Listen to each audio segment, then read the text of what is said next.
دینی بیانات، شرعی مسائل، اسلامی وظائف اور عقائد کے متعلق معلومات کے لیے مفتی عزیر گل سکھروی کے چینل کو سبسکرائب کریں۔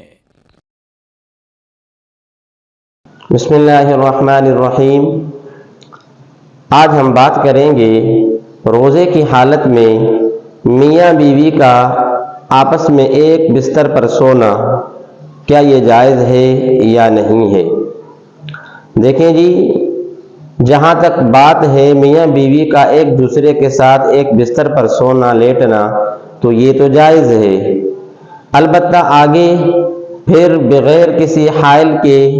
ایک دوسرے کو چھونا اور اپنے اعضائے مستورہ کو چھونا یا ہونٹوں پر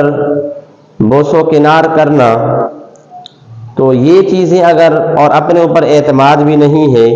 تو اگر یہ چیزیں ہو گئیں تو پھر اس سے روزہ مکروہ ہو جائے گا، البتہ ٹوٹے گا نہیں یا فاسد نہیں ہوگا۔ اچھا جی، اس میں پھر اگر اس میں آگے بڑھ گئے کہ بوس و کنار کے بعد ہم بستری کی نوبت آ گئی، جماع کی نوبت آ گئی، تو پھر روزہ اس کا فاسد ہو جائے گا اور اس کی قضا بھی کرنی پڑے گی، پلس میں کفارہ بھی دینا پڑے گا۔ اور اگر بوس و کنار کیا، پھر بوس و کنار کی وجہ سے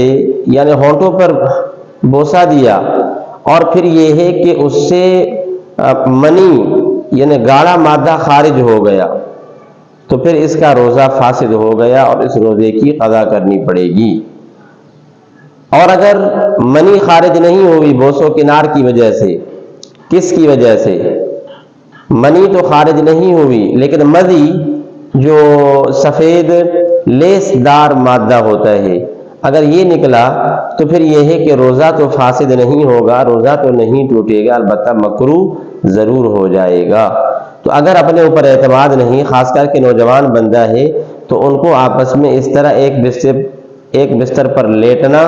اور اعضائے ایک دوسرے کے اعضائے مستورہ کو، چھپے ہوئے اعضاء کو چھونا، اس سے روزہ مکروہ ہو جائے گا، اس سے اجتناب کرنا چاہیے۔